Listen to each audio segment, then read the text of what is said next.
जय श्री हरि। माता बहनों, आज की कथा को बिल्कुल भी बीच में मत छोड़िएगा। स्कंद पुराण में कहा गया है कि निर्जला एकादशी की महिमा का श्रवण करने मात्र से भी मनुष्य को महान पुण्य की प्राप्ति होती है। आज मैं आपको निर्जला एकादशी की वो अद्भुत कथा सुनाने जा रहा हूँ, जिसके बारे में कहा जाता है कि ये केवल एक व्रत नहीं, बल्कि भगवान विष्णु की विशेष कृपा प्राप्त करने का दिव्य अवसर है। और माता बहनों, कथा के बीच में मैं आपको कुछ ऐसे दुर्लभ उपाय भी बताऊंगा, जिन्हें शास्त्रों में विशेष फलदायी माना गया है।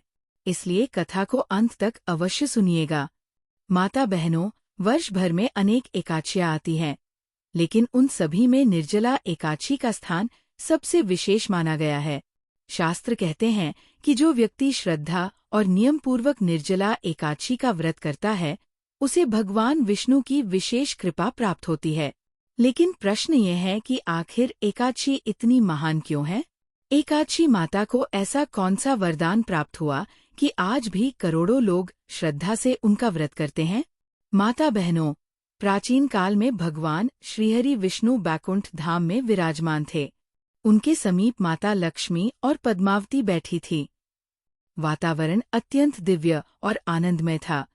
उसी समय ब्रह्मा जी भगवान के दर्शन के लिए वहां पहुंचे। भगवान विष्णु ने ब्रह्मा जी का सम्मान किया। उसी क्षण भगवान के दिव्य तेज से एक अद्भुत कन्या प्रकट हुई। उसका तेज ऐसा था कि देवता भी उसे देखकर आश्चर्यचकित रह गए। उस कन्या का नाम रखा गया एका। एका अत्यंत तेजस्विनी, पुण्यवान और कल्याणकारी थी। जहां उसकी दृष्टि पड़ती, वहां सुख और समृद्धि का संचार होने लगता। जिस घर पर उसकी कृपा होती, वहां दरिद्रता धीरे धीरे दूर होने लगती। लोग उसके दर्शन मात्र से प्रसन्न हो जाते।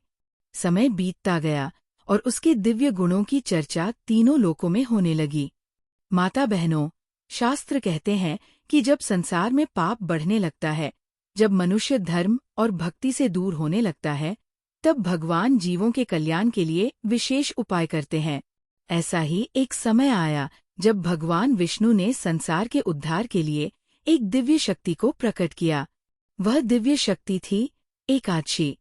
एकादशी माता का तेज इतना प्रबल था कि बड़े बड़े दैत्य भी उनके सामने टिक नहीं पाते थे। उन्होंने धर्म की रक्षा और भक्तों के कल्याण के लिए अनेक कार्य किए।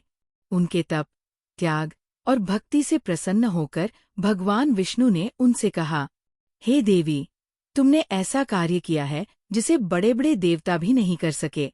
मैं तुमसे प्रसन्न हूँ। मांगो, तुम्हें क्या चाहिए? माता बहनों, ये वो क्षण था जिसने एकादशी को समस्त तिथियों में विशेष बना दिया। एकादशी माता ने हाथ जोड़कर भगवान से कहा, प्रभु, यदि आप मुझसे प्रसन्न हैं, तो मुझे ऐसा वरदान दीजिए कि जो भी मनुष्य श्रद्धा और विश्वास से मेरा व्रत करे, उसके जीवन में सुख, शांति और समृद्धि का वास हो। उसके घर में धन धान्य की वृद्धि हो। उसके परिवार में मंगल बना रहे। और जब उसके जीवन का अंतिम समय आए, तब उसे आपके धाम की प्राप्ति हो। भगवान विष्णु ये सुनकर अत्यंत प्रसन्न हुए। उन्होंने कहा, तथास्तु। हे एकादशी, आज से जो भी मनुष्य तुम्हारे दिन श्रद्धा और नियम पूर्वक व्रत करेगा, उसे विशेष पुण्य प्राप्त होगा। उसकी मनोकामनाएं पूर्ण होंगी और अंत समय में उसे मेरे धाम की प्राप्ति होगी। माता बहनों, यही कारण है कि एकादशी को भगवान विष्णु की प्रिय तिथि कहा गया है। कथा का ये भाग विशेष ध्यान से सुनिए। शास्त्रों में कहा गया है कि एकादशी के दिन अन्न का त्याग विशेष महत्व रखता है। इस दिन मनुष्य को अपने मन और इंद्रियों पर नियंत्रण रखने का प्रयास करना चाहिए। वास्तव में व्रत का अर्थ केवल भोजन छोड़ना नहीं है। व्रत का अर्थ है स्वयं को भगवान के निकट ले जाना। यदि मनुष्य दिन भर भूखा रहे, लेकिन मन में क्रोध, ईर्ष्या और द्वेष भरा हो, तो व्रत का पूर्ण फल प्राप्त नहीं होता। लेकिन यदि श्रद्धा, भक्ति और भगवान के नाम का स्मरण हो, तो व्रत अत्यंत फलदायी माना जाता है। माता बहनों, अब मैं आपको निर्जला एकादशी से जुड़ा पहला विशेष उपाय बताने जा रहा हूँ। यदि किसी व्यक्ति के जीवन में स्वास्थ्य संबंधी कष्ट हों, बार बार रोग परेशान करते हों, तो निर्जला एकादशी के दिन भगवान विष्णु, शालिग्राम जी या लड्डू गोपाल को श्रद्धा से तुलसी अर्पित करें। फिर भगवान के चरणों में अर्पित की गई तुलसी का प्रसाद श्रद्धा से ग्रहण करें। शास्त्रों में तुलसी को अत्यंत पवित्र माना गया है। भगवान विष्णु को तुलसी अत्यंत प्रिय है। माता बहनों, अब दूसरा उपाय सुनिए।